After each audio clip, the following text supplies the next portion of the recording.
Thank you very much to everyone that for and welcome all of you for today's webinar.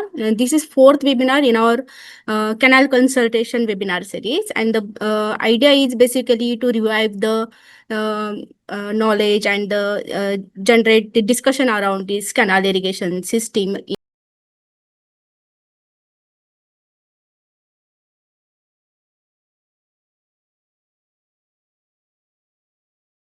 the new generations who are actually working in this sector, still working in this sector. So today's is this webinar is fourth webinar, and we'll be going to basically cover one major part of the canal irrigation system, that is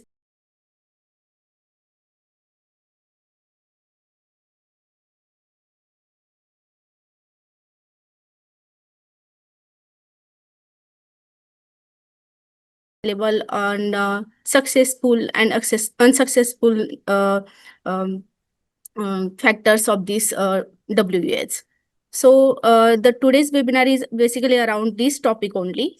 Though we will be going to present one case study, but the overall the idea is to gather some suggestions for the future of this WUAs working of this participatory irrigation management in India. So I would like to welcome our speaker, Mr. Rahul Mishra, who is project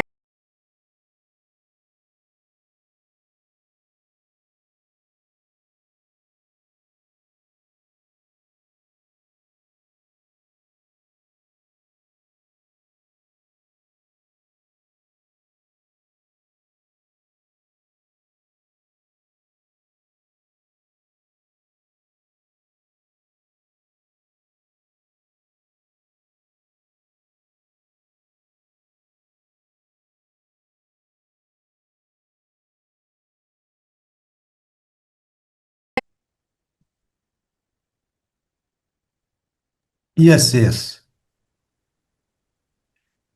It is visible, no problem. Oh, okay. So good afternoon to everyone. My name is Rahul Mishra and I'm working as a project scientist at IIT Delhi. This talks draws on my master's thesis work that I have done at uh, uh, TIS Mumbai during my post-graduation for the course Water Policy and Governance. The title of the presentation is Conjunctive Water Use and Institutional Adaptation in Waghad Canal Command Area. So the work was actually fieldwork was actually conducted in 2018, in 2019 from December to January 2020, and so the findings is around at that time. Uh, so I will take it further.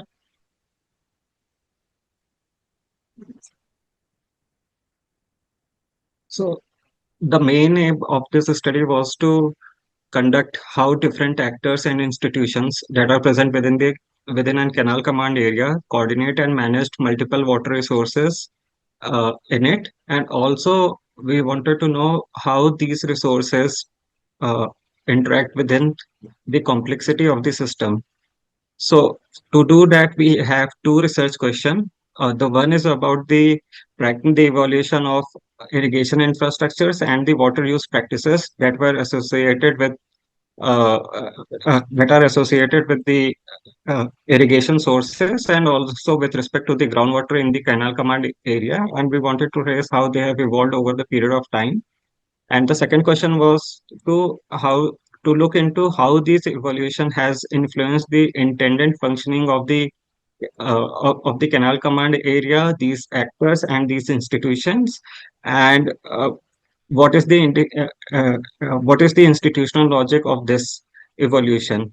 So the study was done in the Waghad minor irrigation project, and to and the case study was taken from two of the water user associations. One was present in the head region, and another was present in the middle region. So to start with, first of all, I will be taking you down through the Waghad medium irrigation project, how the evolution of hydraulic sources have uh, evolved during different phases, and then we will go through the institutional evolution of the within the Waghad medium irrigation project. Further, we will look into how was the Waghad project was intended to function, and then we will look into how it has sort of deviated from its actual functioning and what is happening right now in the Waghad irrigation projects. And in the last part of the presentation, we'll be looking into the uh, consequences of it. So to start with, Waghad irrigation project is located in the Dindori Taluka of the Nashik district in Maharashtra, and project is the project has a gross capacity of around 76.48 million cubic meter. Of that, 70.85 million cubic meter is what the available water storage is there. The irrigable command area is around 6,750 hectares, and the cultivable command area is around 9,642 hectares. So the project has two canal. One is the left bank canal and the right bank canal. The left bank canal is of 15 kilometer and has around four water user association present on them, while on the right side with right bank canal that is of 45 kilometer and has 20 water user association present in it. There is a two level functioning of water user association that is present uh,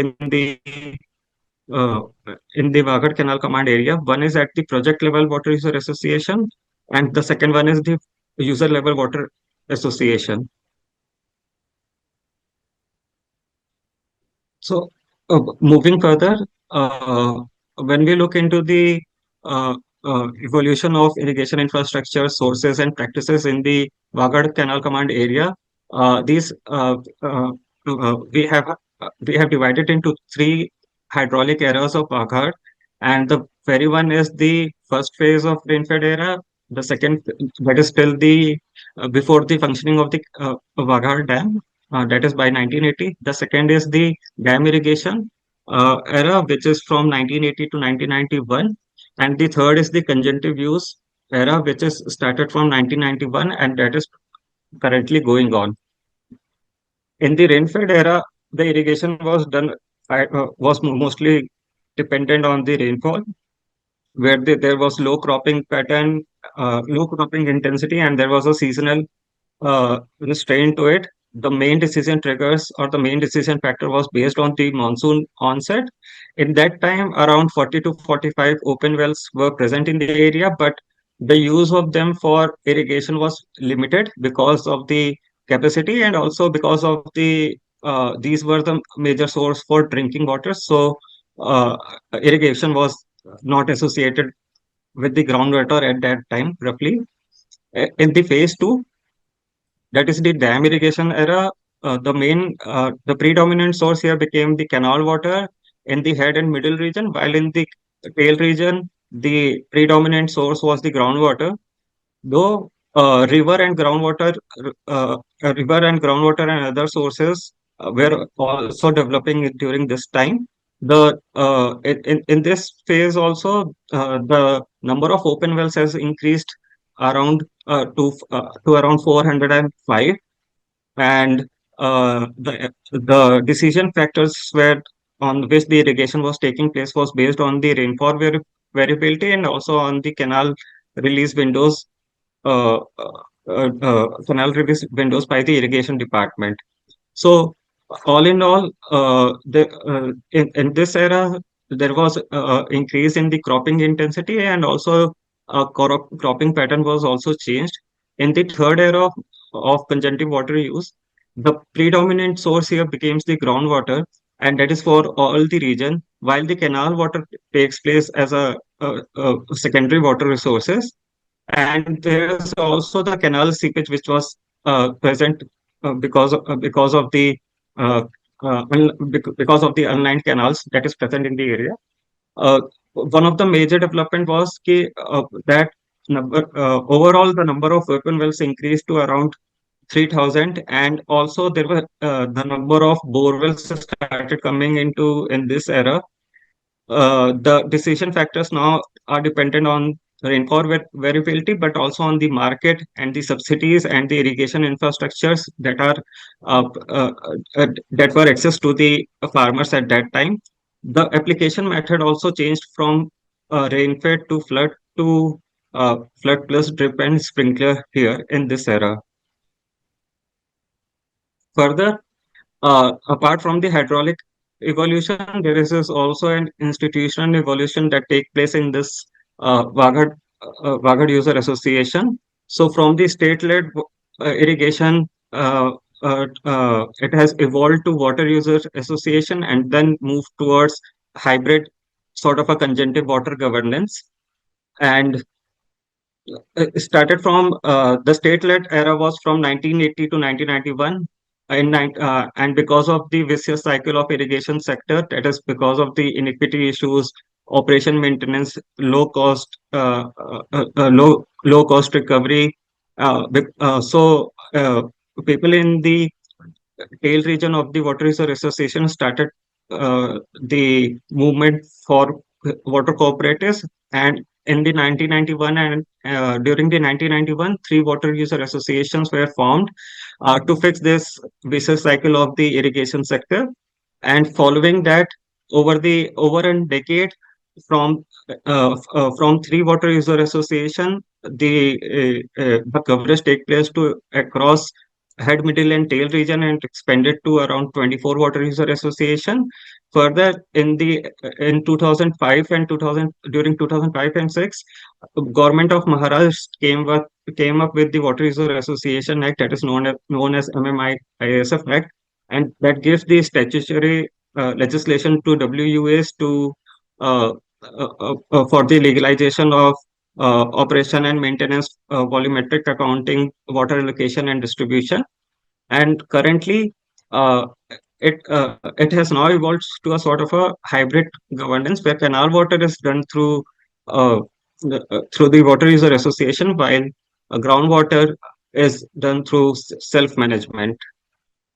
Below left is a chart which shows the expansion of water user association from 1991 to 2004 and the area coverage that has been increased with that. Now, in these three phases, if we look into the management of different water resources, uh, so what we found that there are four water resources, the one being river water, the second being the canal water, the third being the canal seepages, and the fourth one being the groundwater. So in the rainfed era, only river water was present, so it was a self-managed thing. In the second phase, river water was, since the dam was operational, so the river also went into the irrigation department management, and the dam release was done solely by the state management, while in the phase two only the groundwater was managed through uh, by the people. In the phase three, with respect to the W user association coming, the river water became a state managed things, but the canal water became a water user association thing, while the canal leakages that was happening, it became a sort of a self managed thing, and accordingly, people started putting request for the allocation of water distribution and water allocation. So this is just sort of some details. Uh, since the study is done for to trace the historic evolution, out of 24, uh, around 15 of the water user associations were interviewed. So these are the details based on those. Uh, and in the below graph, it shows the number of irrigation infrastructure that is present in the water user associations in these water user association. So the green bar that is present here is so the green bar here represent the number of open well that is present. The yellow bar is what the number of bore wells that is present, and the pointers that are there in the graph highlights the number of compound that is coming up in the water user association. And the highest number of irrigation infrastructure here is actually present in the middle region of the uh, Waghad Water User Association. So, how does the Waghad irrigation system, uh, as per to the irrigation department and the Water User Association, actually works? So, first of all, we start with the dam water allocation, and in the dam water allocation, uh, the water is divided. The water is actually allocated into two category. The one is for the Palkad Dam, that is a downstream dam uh, present uh, in the region, for which 40% of the water is allocated, and while 60% of which is stored in the reservoir. Out of the 60%, 10% is used for the drinking purposes, while 10% is allocated to the project affected families because of the submergence, and the rest of the 80% is used for the irrigation purpose. Now, in this 80%, which is equivalent to around 1000 million cubic feet, is allocated to the project level water user association for the irrigation purposes. And within this, 62% of the available water is then used in the Rabi season, and while 38% of the water is used for the summer season. Now, the canal system, the next part is about how the flow was intended to take place in the canal system. So, the water from the canal is from the dam is released, uh, uh, and it is conveyed through canals, and then there are regulators which controls the and since the rotation is started, so priority is given to the tail users first, and after that only when the tail users has taken their quota of water, then only the middle users will take, and then the head users will take. So so tail is given the priority here, and the water is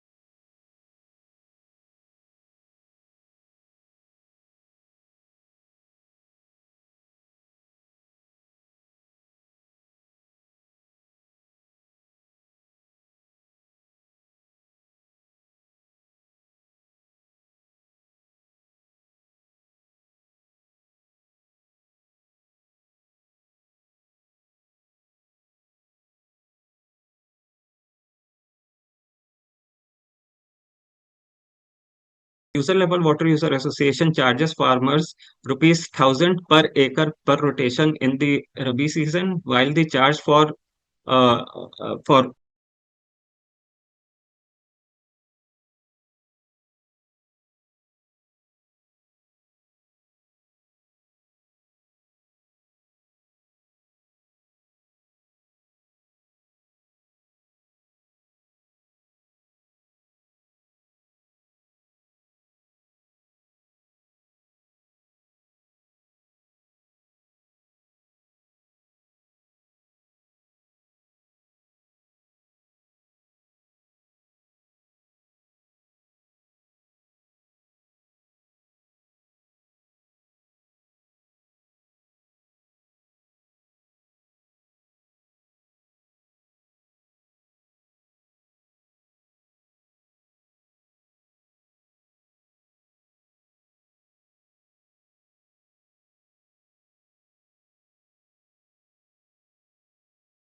in the both canal command in the both the catchment area and the command area. The second is on the basis of the soil profile that is present. The third is based on the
farm ponds present in the area. On the basis of soil profile, there is this light soil profile which the people call halki zameen. Here the preference is the canal water will be used for the well or pond transfers, and also it will be frequently topped up. So the water requirement for light profile is higher, and it retains less amount of water as compared to the heavy profile. In the het region, when we talk about the location as a driver in the het region, the canal water is used to transfer it into well and pond, and there is a in the area there is a low groundwater yield, while in the middle region and in the tail region there is a higher reliance on on the canal water, and it is used for flood irrigation mostly. And the use of groundwater in these areas start little late with respect to the head region.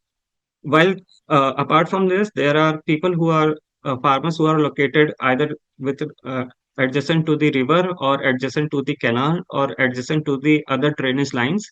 So here the functioning take place where uh, uh, there is a open well present in these areas. So when there is a water present in either of the canal, river, or drainage, the well get top up, and the water is used to uh, then the canal water is used for irrigation purposes.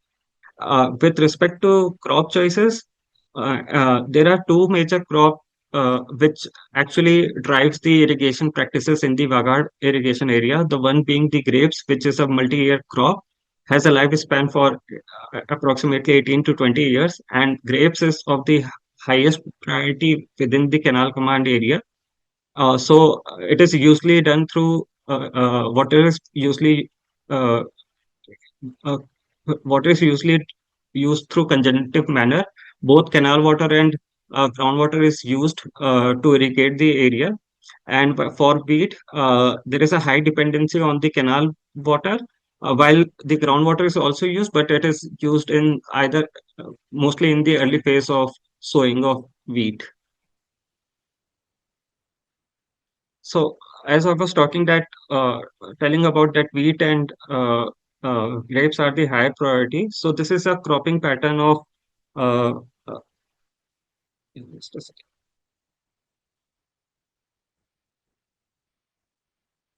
Yeah, this is the cropping pattern of in the Waghad Canal command area and progress from 2013 to 2019.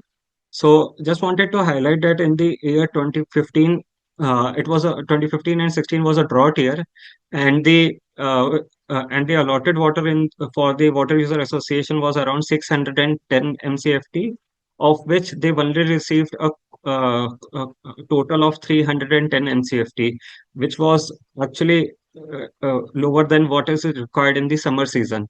So the as we can see here in the wheat, as compared to the previous year, which was around 1610 hectare that was sowed in the area, only 252 hectares of land was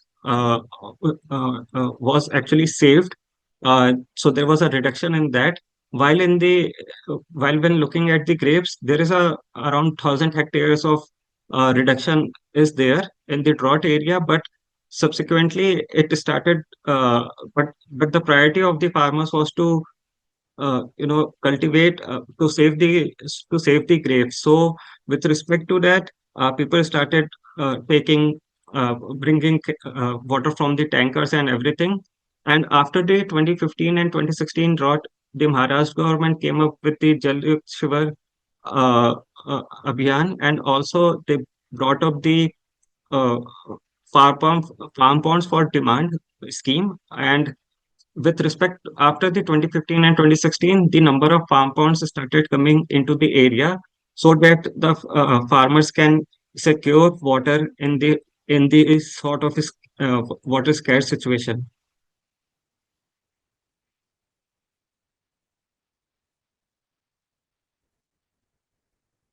So Uh, coming back to the water user association at the head and middle region. So this is a graph which shows about different how does farmer in head region and middle region are dependent different uh, on different combination of different irrigation sources. And in the right side graph it shows the combination of irrigation infrastructure that the farmer has to irrigate their field of land. uh, One of the so the sample was taken at around for 30 farmers each in head and middle region.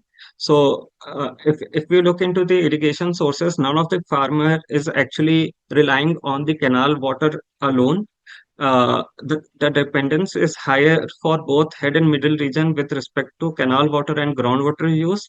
While while in the head region there are few farmers who have dependency on groundwater alone, but uh, that is while majority is, then there are also different combination where groundwater and canal water and river water is used. And if we look uh, into the irrigation infrastructure combination, the reliance on single irrigation infrastructure is very less, while the reliance on multiple irrigation infrastructure is higher. And the reliance on more than four irrigation infrastructure is can be found in the head region. That is the combination of the canal infrastructure, the combination of open well, the combination of bore well, and the combination of farm pond. So that is seven of the farmers have this sort of combination present in the head. So all in all, in the irrigation infrastructure, uh, uh, uh, if we talk about head, so the head region has a diverse irrigation infrastructure combination present with them as compared to the middle region, and the degree of number of irrigation infrastructure is also higher for the head region. Uh, Below are some of the snapshots with respect to these irrigation sources and the irrigation infrastructure. So, uh, yeah, coming back to who demands water in this head and middle region, and uh, how much water is required for them.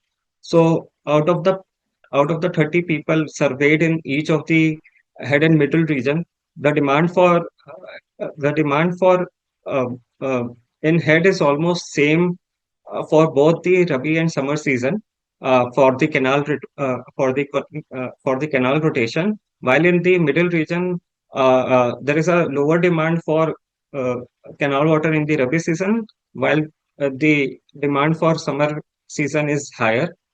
And uh, also the also both also in the Rabi season, the requirement is of two or three canal rotation for both in the head region and in the middle region. While in the summer season, uh, there is a higher demand of uh, canal water in the head region as compared to the canal water requirement for for the farmers in the summer season. Sorry, for the middle region. So also. um in all these areas, in the head and middle region of the surveyed farmers, the grapes account for the around 68% of the irrigated land, and while in the middle region, grapes accounted for the around roughly 72% of the irrigated land.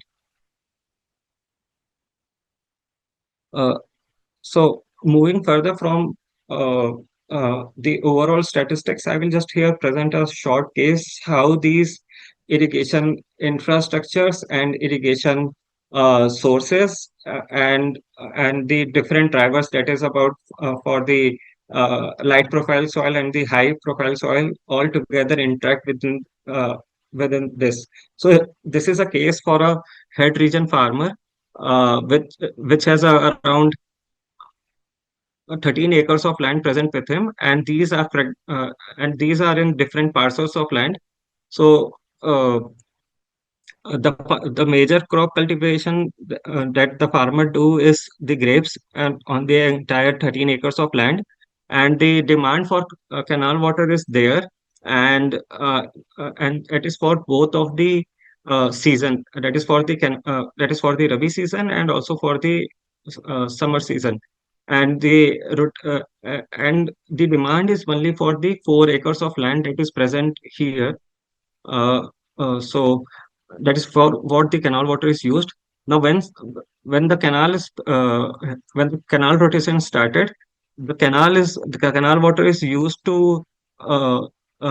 is used to store the open well present here at the F1 fragmented land parcel of land, and it is stored. The water is not directly used, but is used to fill the open well through siphon, and from the open well, it is then connected to uh, uh, f- uh, uh, the parcel number 2 and parcel number 3 through pipeline, and that is the details are written here. So when the canal rotation is over, then the water from open well is used to irrigate both of these parcels of land. Apart from that, the farmer also owns an open well in the vicinity of the second fragment and a borewell, and there is a borewell also present in the uh, near to the uh, uh, parcel one of the parcel one of the what we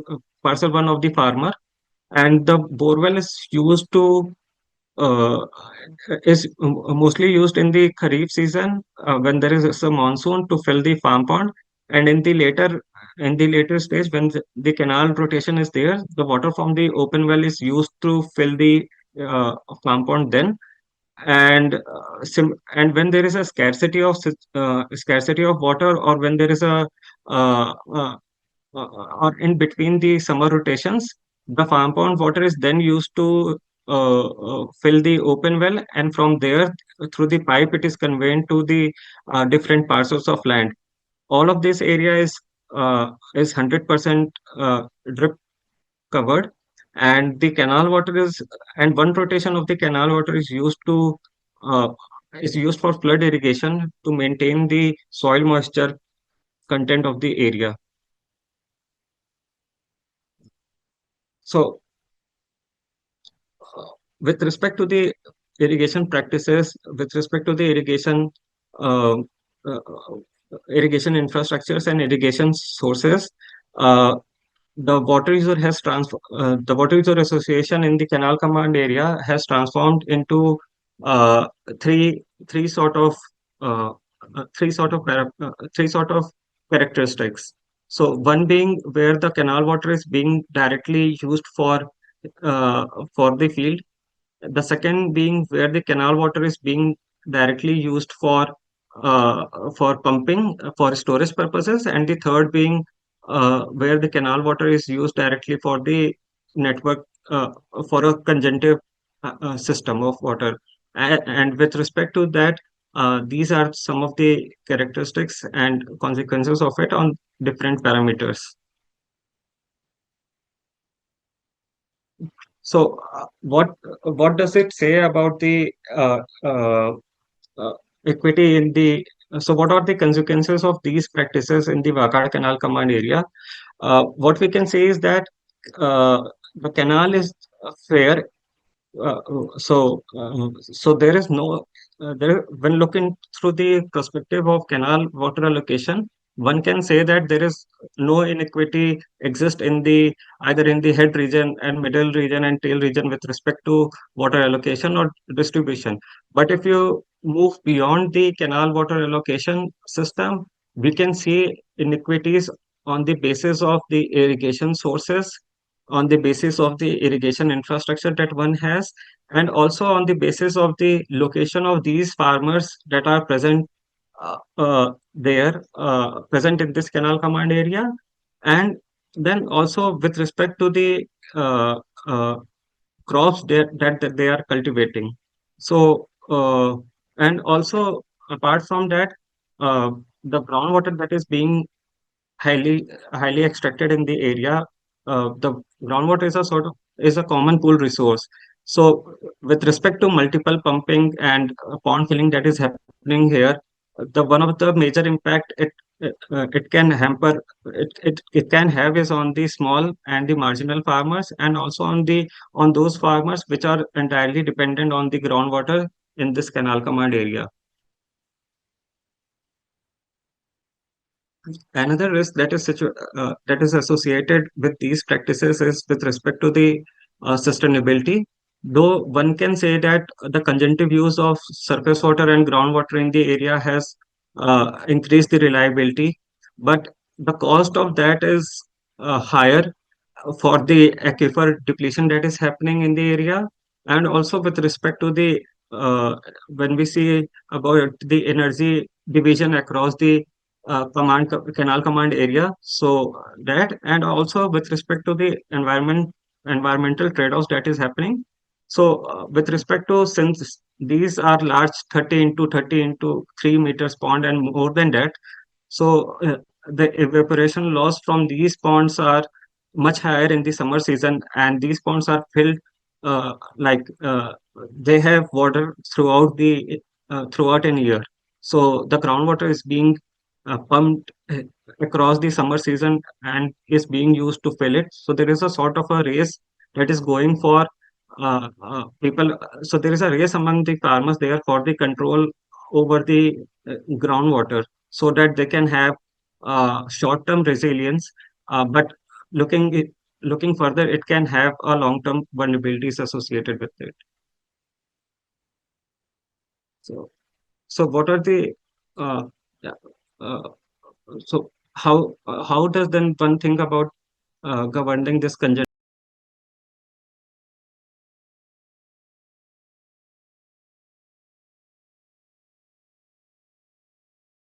The need for a policy shift, which not only sees the policy should not only see that uh, the canal system is used for planning is done for optimizing design efficiency and for delivery and turn rotation, but also for the conjunctive realities that is happening. There is a need to acknowledge the hybrid use of canal water and the groundwater plus the storage that is happening in the area. Along with there is a need to integrate groundwater uh, regulations along with the energy pricing and subsidies and the decentralized storage that is happening in the canal command area. So all in all,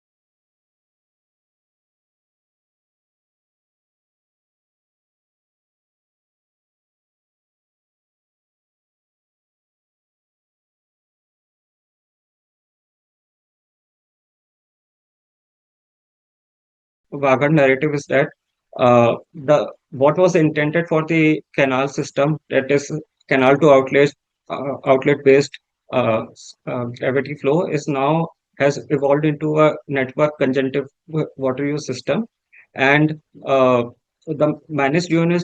So with and I want to make three arguments here. So the one is the actionable unit is now canal wells, pipes, farm ponds, uh, farm ponds. It is not just the canals. The second one is being there is a need to look into the water user association mandate. There is need to strengthen them the for this use uh, conjunctive water use happening in the area. And the third, there is a need to address the equity and sustainability issues that are arising from this conjunctive water use function. Yeah, thank you.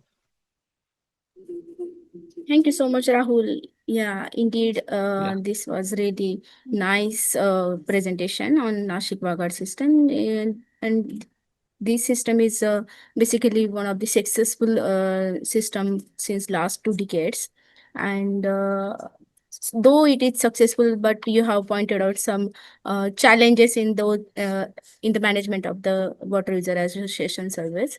It needs always the attention, regular level of coordination, communication between the members, and also the department to work it well.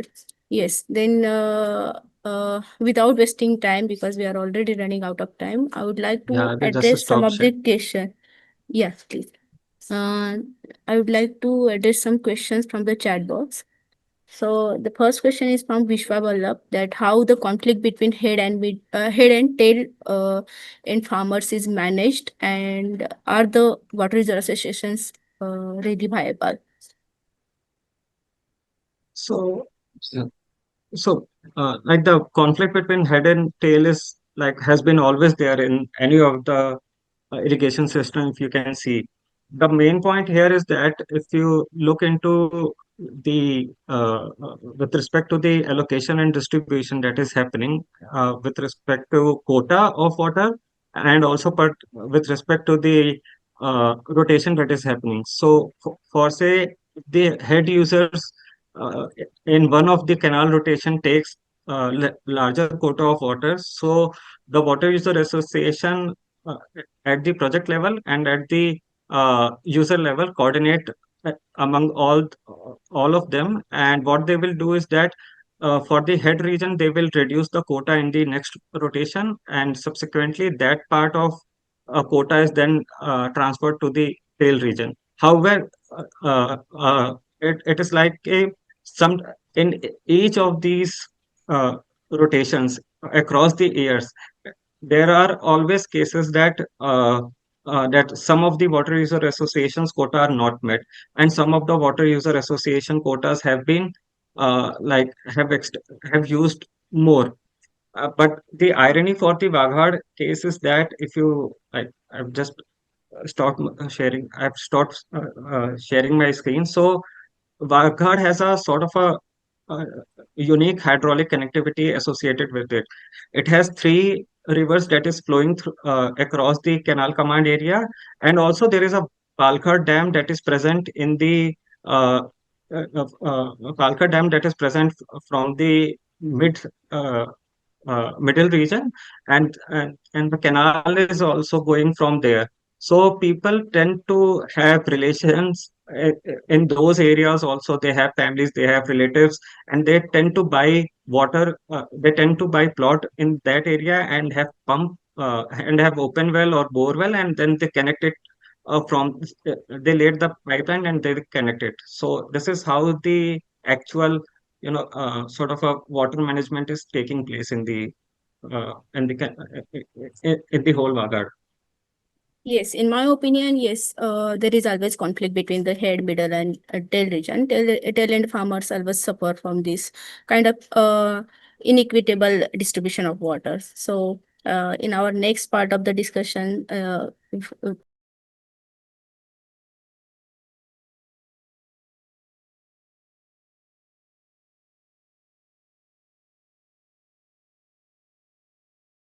irrigation farmers in the Rabi season.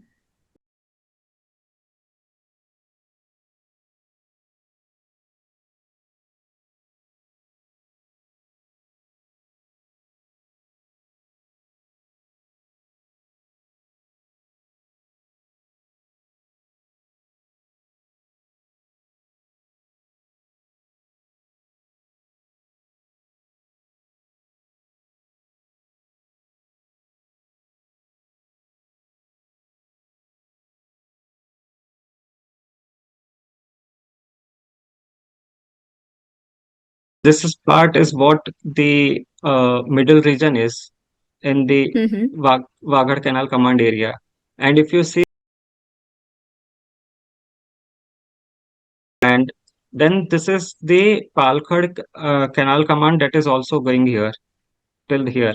So, Mm-hmm. and this is the reservoir that is there. So, people in half of the stretch manages water from the Waghad user associate, sorry, from the Waghad command, and from this part manages the water the from the Palkhad side. So, since Palkhad doesn't have a very proper functioning water user association, and also some of the people are here part of the project affected family, so they get LIS and other schemes to use that. Okay. Yeah. Okay. We have another question from Ashima. Is there any difference in terms of productivity depending on the source of irrigation water? Do you find correlation between type of marginal, small, middle, large farmers based on the source of irrigation water?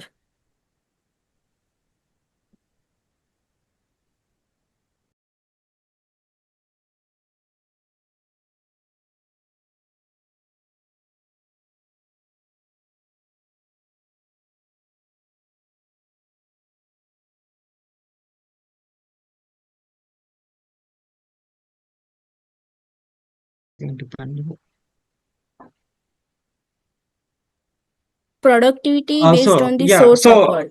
so it is not productivity is not dependent on the source of irrigation water. So uh, for a same acre of 1 acre of land for groundwater, so for grapes, if the farmer is using canal water or it is using groundwater, uh, like uh, uh, it is not based on the source, but it is dependent on the combination of source that is there. That is for sure. If you are cultivating grapes,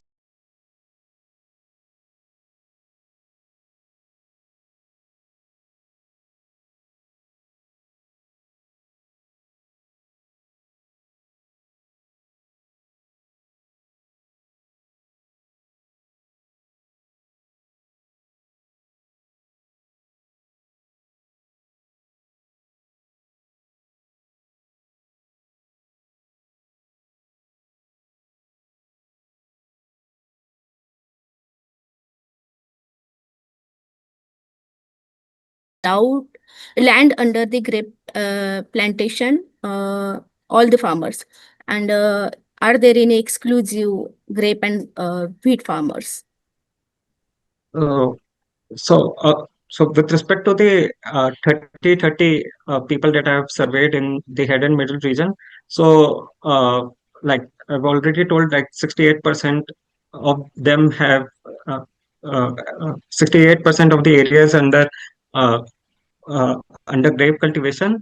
But uh, in the head region, the number of grape cultivators is actually higher in overall sense, and uh, there are exclusive grape farmers. So there are people who have 23, 14, or even 1 acre of land.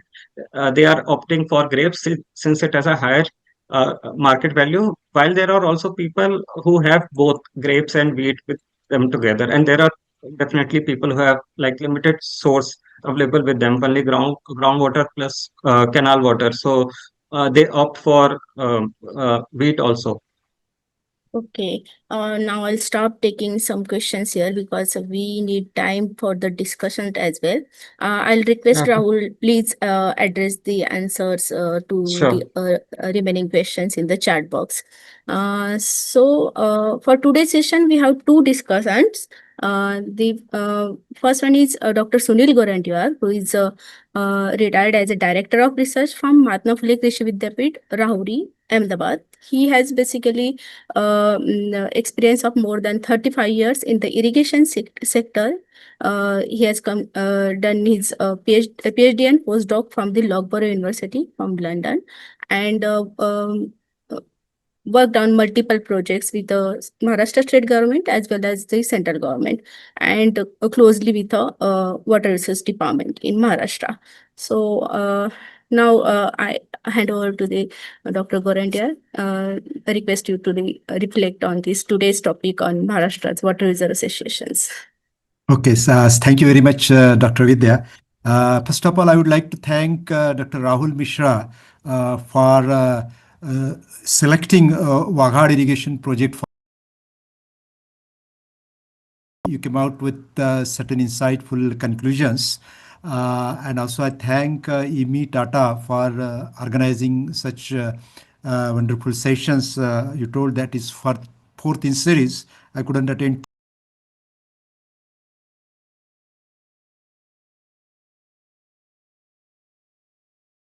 Rahul had what we call as the certain hypothesis.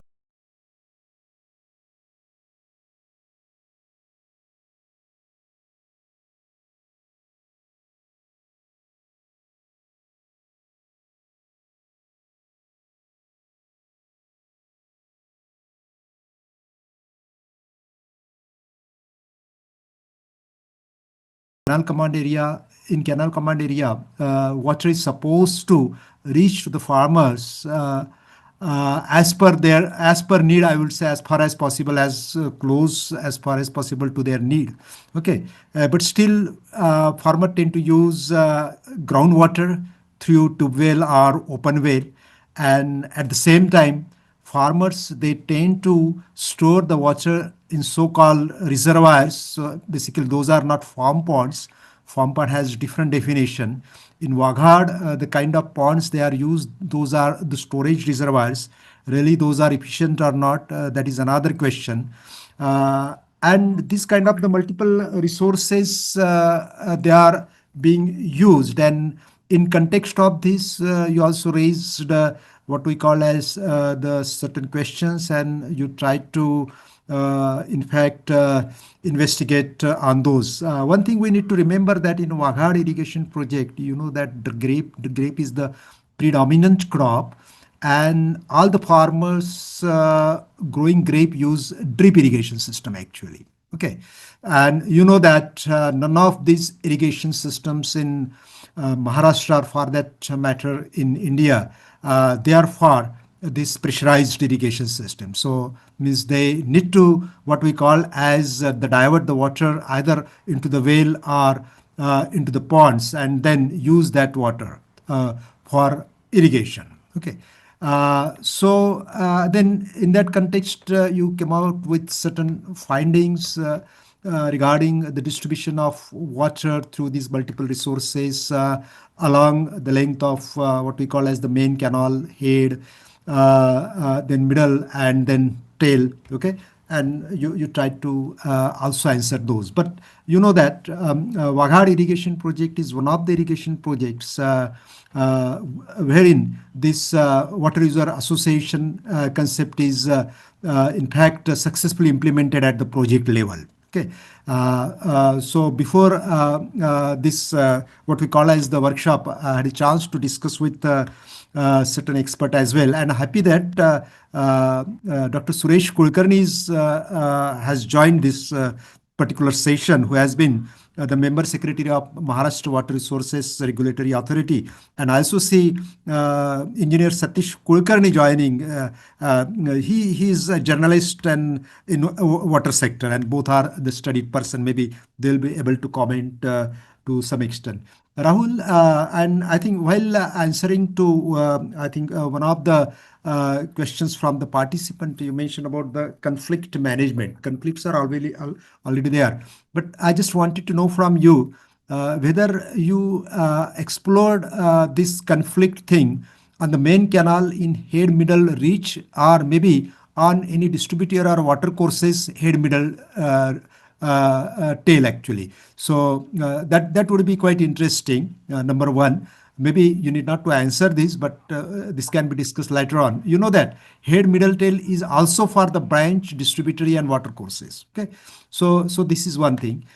Second thing is that when there is a say a tail to head system we follow, then why there is a question of head getting more allocation than tail. Okay, so this means that whether tail to head is not followed efficiently.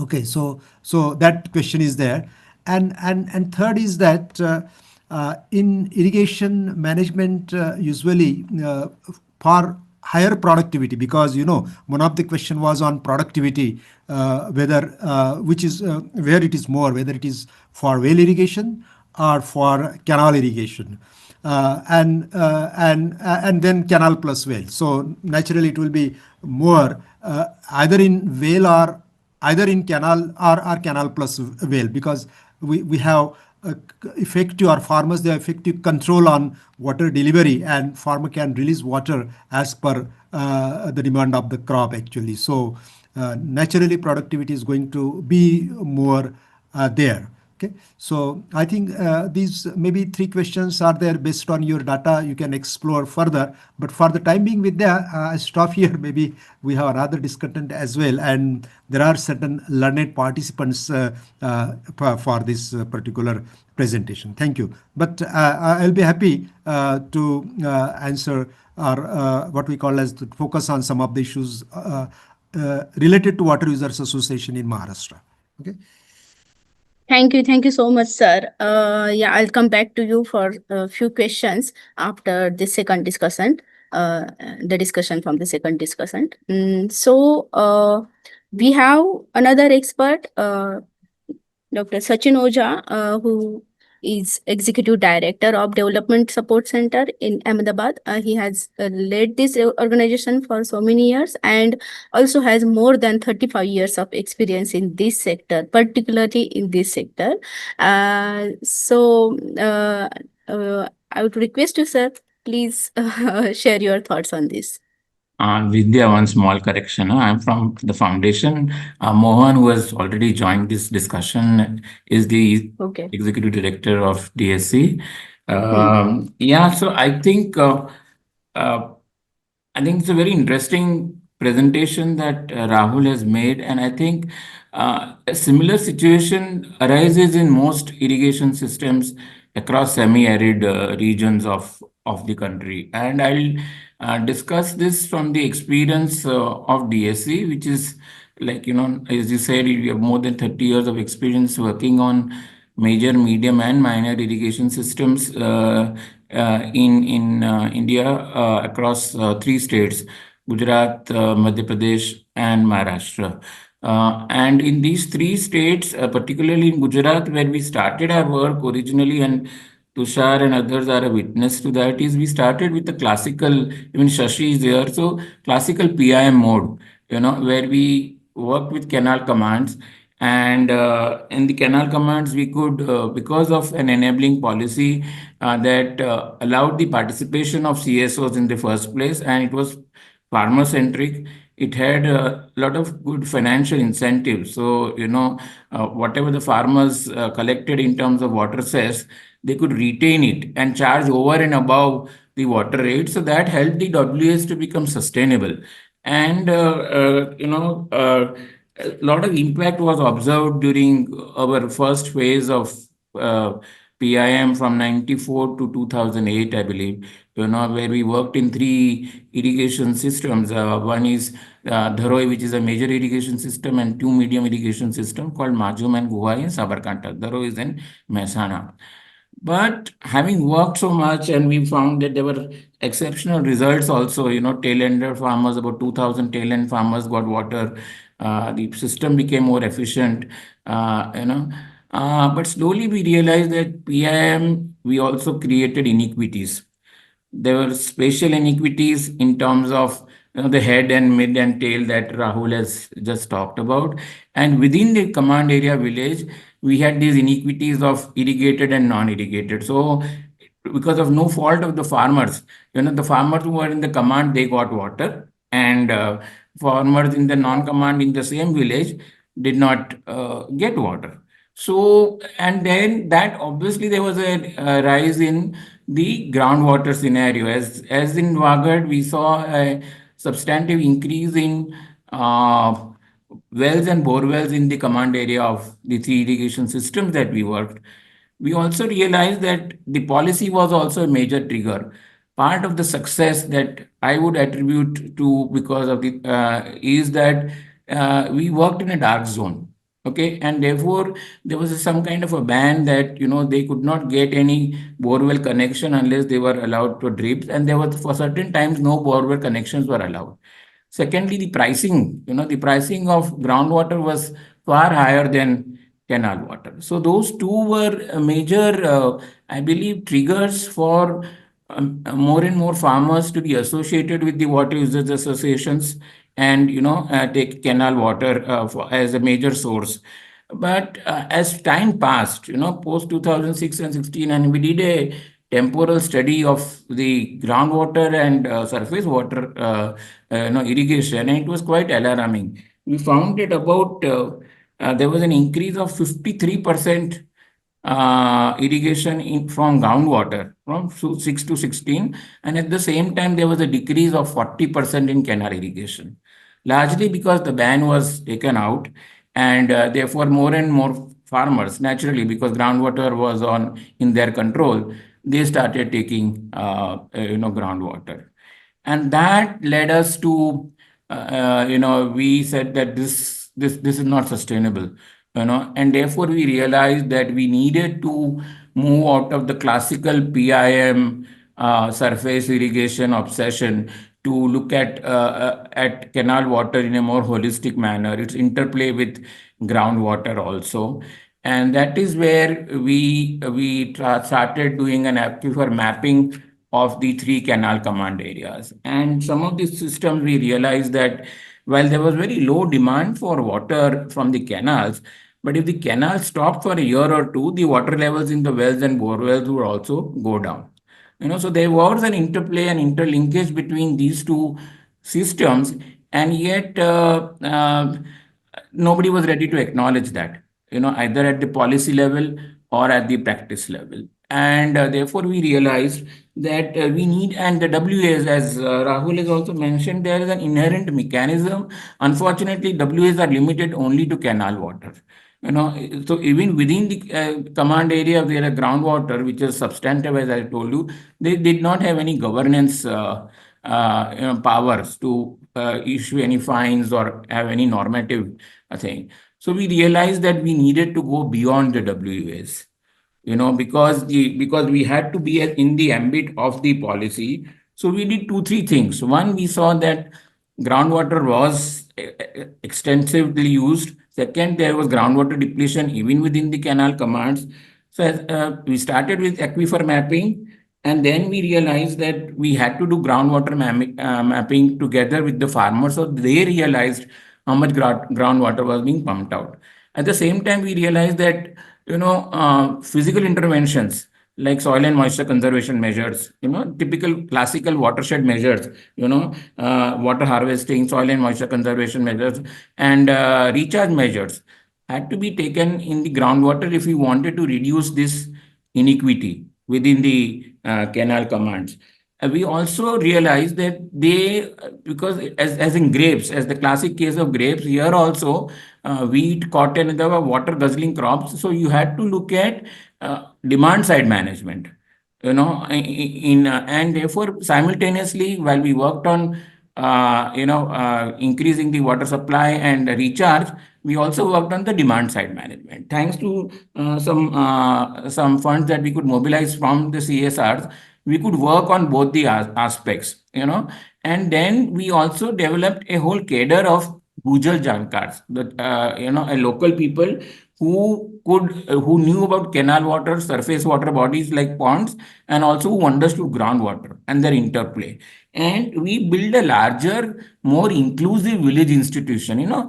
Actually, it is a water users association. It is not a canal institution. but somehow it has, because of the policy, you are restricted by that. So we facilitated a larger Sujal Samiti, wherein all water users association from the village, came in. So there were groundwater users, there were surface water users, and canal waters as part of the WS, who could come and talk about water governance at the village level. And this we felt was, the way forward, in the sense that if you cannot look at now, it's no longer canal irrigation can be looked at in such isolation. It has to be looked at as a part of a larger ecosystem, as we saw and we realized.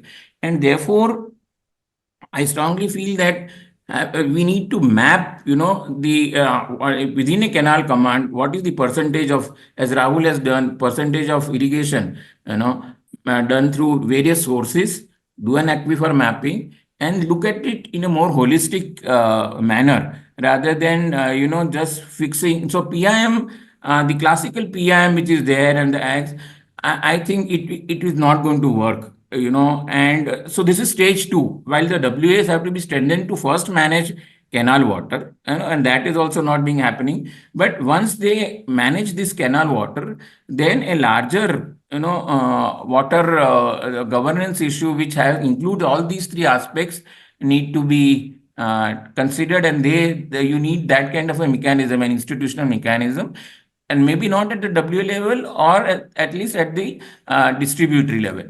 So you are taking a part of the aquifer also into account for managing that. So I'll think I'll stop now and then maybe have some more time for discussions. Thank you, Vidya, and thank you for bringing PIM back into and canal irrigation back into the mainstream dialogue. We are so happy. Thanks a lot. Thank you. Thank you so much. Dr. Gorantiwar, I think you messaged me that you have to address some quick challenges, and Yeah. yes, you have Yeah, other sorry. meeting as well. Yeah, yeah. Please. Sorry, as I discussed with you before, I need to join for other meetings. And thanks to Dr. Sachin Oza also highlighting few points. Uh, in fact, you know that you already mentioned that in India there are about 85,000 water users association, and probably of these 6,000 plus working in Maharashtra, and planned and working together, they are 12,000 plus actually. You know that this is quite a huge amount, and in Maharashtra together that is 12,655, more than 50 lakhs acre of the area is covered actually. So you mean to say that I mean to say that this water users association is very big entity. So many farmers they are covered. So many irrigation projects, and the portion of our state economy is also governed by, in that sense, by irrigation and by water users association. But there are some certain challenges as well.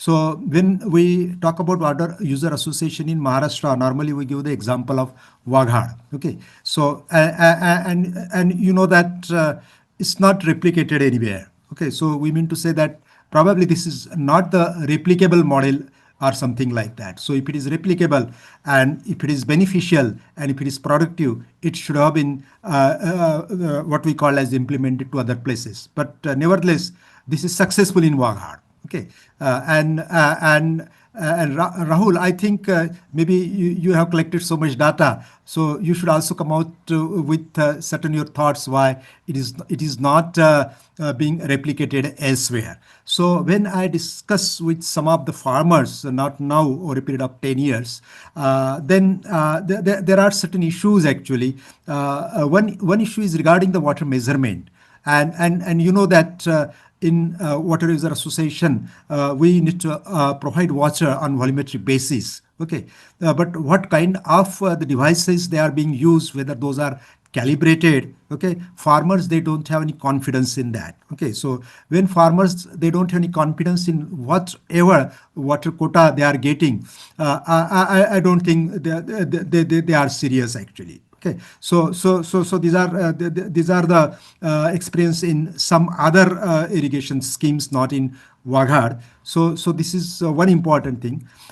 Second thing is that Anyway, there is still lack of this capacity building and training at all the levels, means not at the farmers level, farmer level, irrigation department level, and we need to have certain awareness program for the policy makers as well. Okay, because we need to emphasize the importance of this thing to have the sustainability not only of the irrigation but for agriculture as a whole.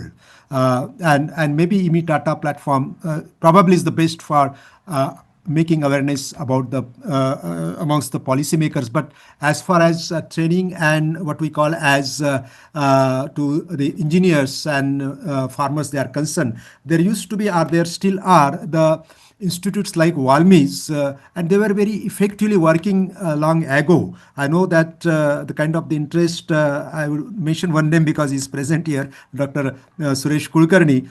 So they were taking, but now Walmi is not, I think, associated with this irrigation kind of the training. They are more in water conservation.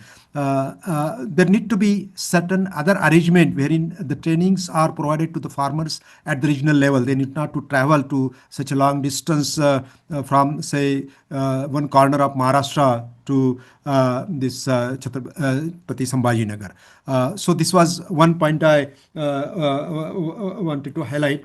And there are many points, but I would like to only focus two more. Because also I think probably getting message. One is the involvement of other departments actually. So there is no convergence of the various government mechanism as far as the Water User Association is concerned. One is the Department of Agriculture. Somehow Water Resource Department need to make arrangement that water conservation now and agriculture department schemes and all those things there properly converge and integrated with at the Water User Association, because one such thing is the drip irrigation, or maybe what we call as the more crop per drop kind of the thing, which are being mainly mentored by agriculture department. Because this is water management and it is the multidisciplinary, we can discuss more on this, but this is important. And next one is the use of the advanced technologies, and this is coming from the farmers actually.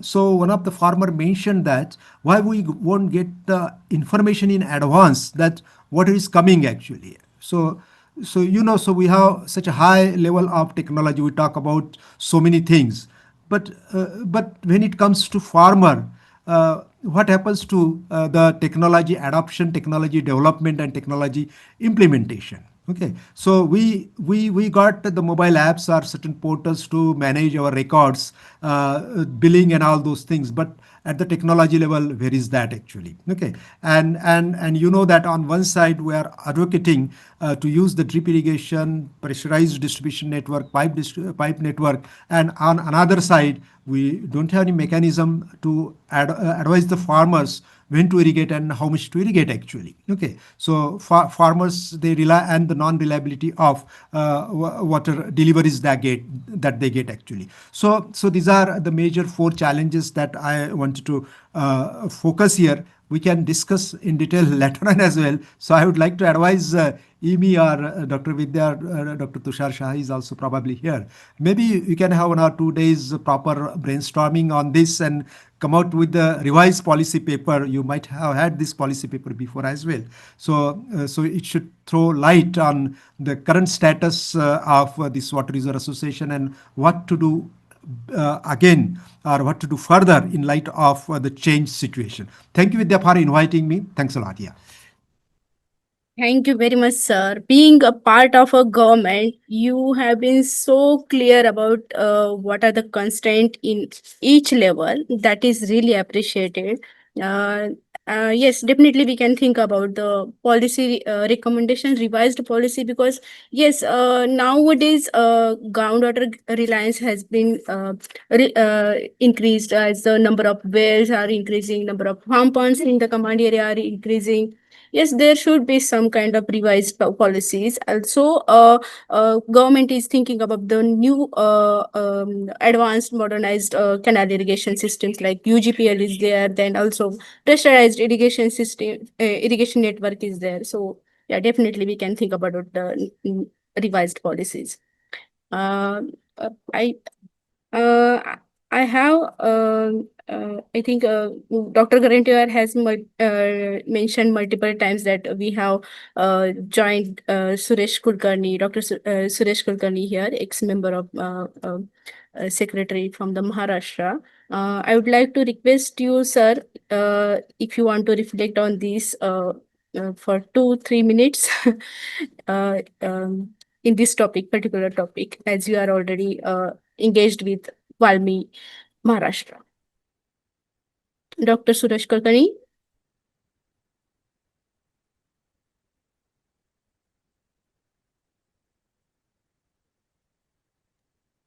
Yeah, probably he has left. I can see him in the participant list, but yeah, okay. Uh, no worries. And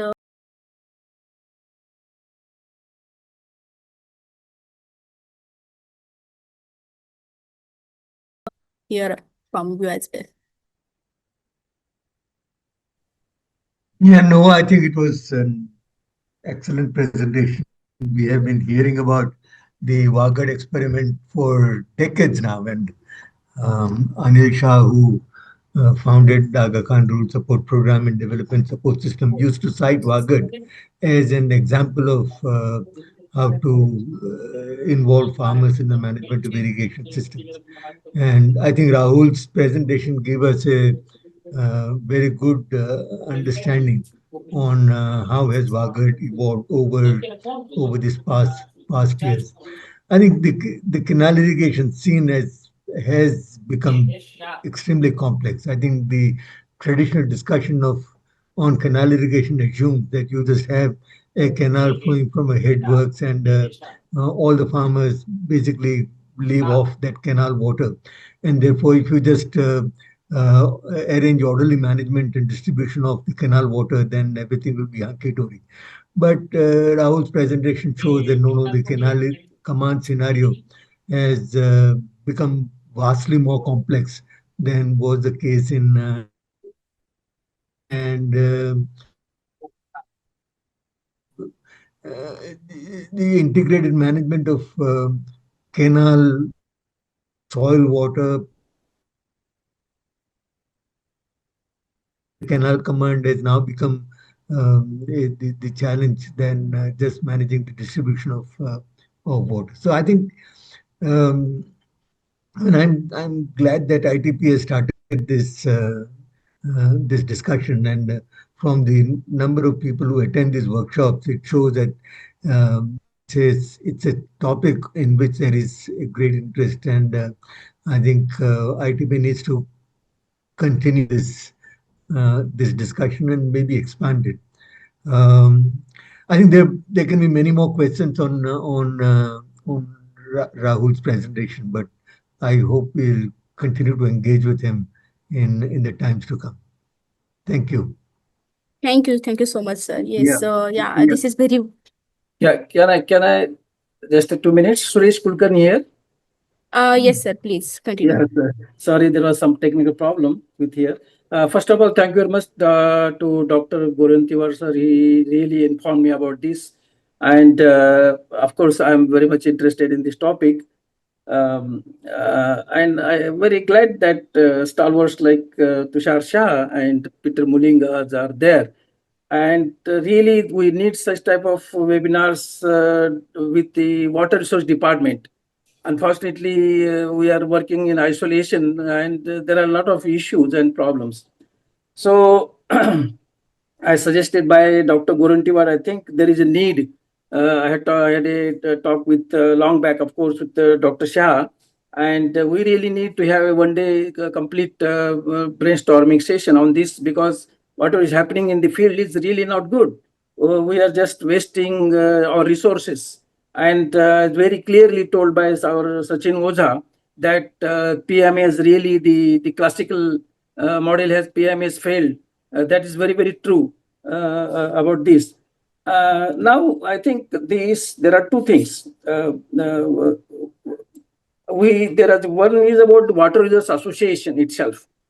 How they are really basically they were meant for managing the canal water.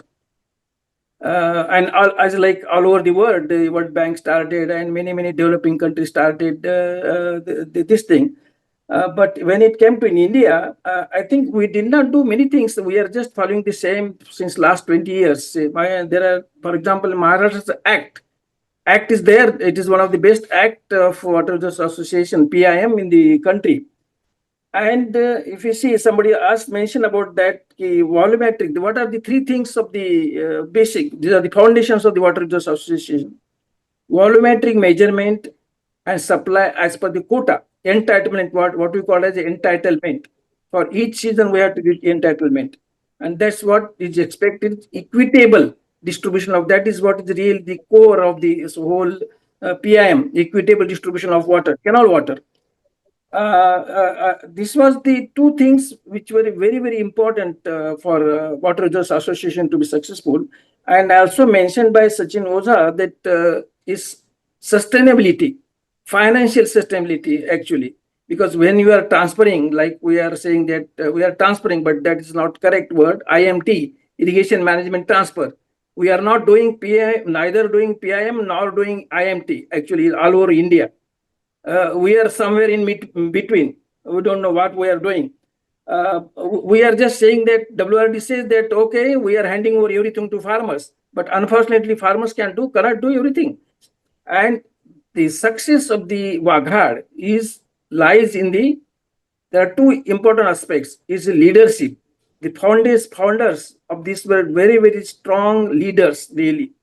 And this WAs or PM is really a social organization, social kind of, this requires a lot of inputs, more than engineering, it requires more social inputs and institutions really. So that is one, leadership, the best leadership. And second, it has a cash crop, very close near market, grapes and vegetables, etc., which is not the case in other even 90% of the command area. There are no such cases. No grapes are grown. Only sugar cane is grown. That is the another tragedy. Sugar cane is dominating. And important thing, I think IMI. I'm very glad that IMI has really taken initiative in this. We need a lot of such type of analysis about water accounting actually, because what happened, farmers, they have tried water accounting of the whole project. Although irrigation water resource department publishes the water accounting and water auditing, etc., but they don't have that much knowledge about it from the hydrological point of view, water balance actually. So because there are multiple sources, farmers are bringing water even 10 kilometers or 15 kilometers from river, and they are using the command area. There are multiple wells, there are ponds. So it has become a very complex system really. So as mentioned, you mentioned perhaps that we need the governance kind of thing. We have a groundwater act, but absolutely that is not functioning at all. So the groundwater governance is very important in this case. So actually the water user means water, all water. We have a project called at Tembu here in Maharashtra on Krishna River, where 80,000 hectares are being irrigated by lifting water over 300 meter high. There are 1 lakh horsepower pumps. And this whole water from the percolation tank, and there are many village sources, they are being brought. So there is no model really how to manage, how to equitably distribute this whole water resource. So without taking much time, I think this is a very good initiative that canal irrigation is really already shrinking, and Tushar Shah has done a wonderful work on this. It is it is recognized at international level, and the canal irrigation is dying really. Nothing is happening, and there is no investment with the government. Canals are totally in bad shape. So we really need a good kind of a platform, dialogue with the policymakers, dialogue with the WRD officials and the regulators. I have worked in the Water Regulatory Authority for 4 or 5 years, and we can do some good things with the help of regulators.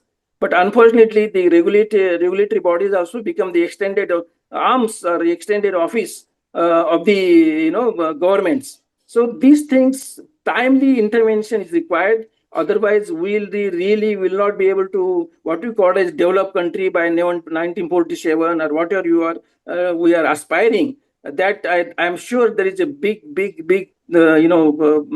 gap to achieve that. Thank you very much for this time. Thank you so much. Yeah. Yeah.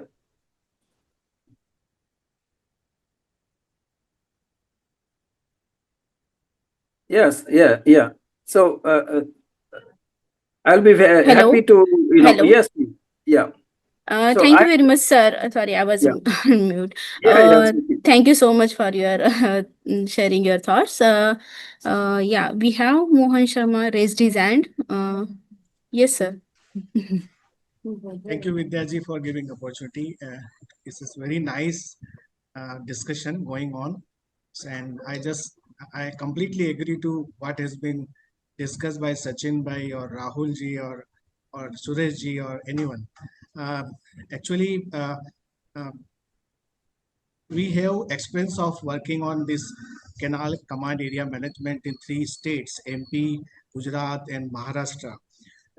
So the overall learning is, in 90s or 2000, the irrigation management was centered around uh, off-farm efficiency. I mean, the primary, secondary, and tertiary canal. So lots of issues were centered around those off-farm efficiency improvement. So therefore, we mobilized the farmers that just come up and just get together and let us bring water from the reservoir. So that was the agenda actually. But now the agenda is, water is already there at the field, as Rahulji told, and farmers are, anyway have their hybrid systems. कहाँ ना कहाँ से तो उठा ही रहे हैं वो, right? So now the irrigation management now is centered around on-farm water management or on-farm irrigation efficiency. And I would like to give an insight from Maharashtra only. Sureshji and I was there in Pune last month only to launch this Krishna River Basin irrigation management program. So we have mapped there two most water guzzler crop, the sugarcane and onion, and these crops are consuming water like anything. And it is a religion for the farmers. Farmer will never, lose these crops because it gives great income to them and continuity in their livelihood. So we understood that something has to be done at the on-farm efficiency because their cost of cultivation, their productivity has been going down, cost of cultivation is increasing, and the net income has been stagnant or reducing. So now we have developed a package with CSR partners, uh, and we call it intensification program, sugarcane intensification and onion intensification. In a targeted manner per hectare, we are showing the farmers on the demonstration plot that how much water is being consumed and how much production has been got. Thank you. Thank you so much, Mohanji. Yes, we have time limitation, and we can't continue this topic for the 2 3 hours. Yes, we can take these suggestions like one day brainstorming session, or we will think about it. Definitely, we'll think about it from our ITP side. And in the end, yes, I would like to thank to our speaker Rahul Mishra for presenting this Waghad irrigation system. It was really nice and very well documented research. Thank you so much for sharing that with us. And also, I would like to thank our two experts, Dr. Gorantiwar and as well as Mr. Sachin Ojha, uh, for sharing your thoughts on this particular um, topic and theme without any hesitation. Uh, yes, sometimes it happens that we just look at the positive things, but we are happy that we have discussed the challenges as well and the constraints as well. So with this, I would like to thank to other speakers as well who shared their thoughts. Dr. Kulkarni, also Mohan Sharma ji,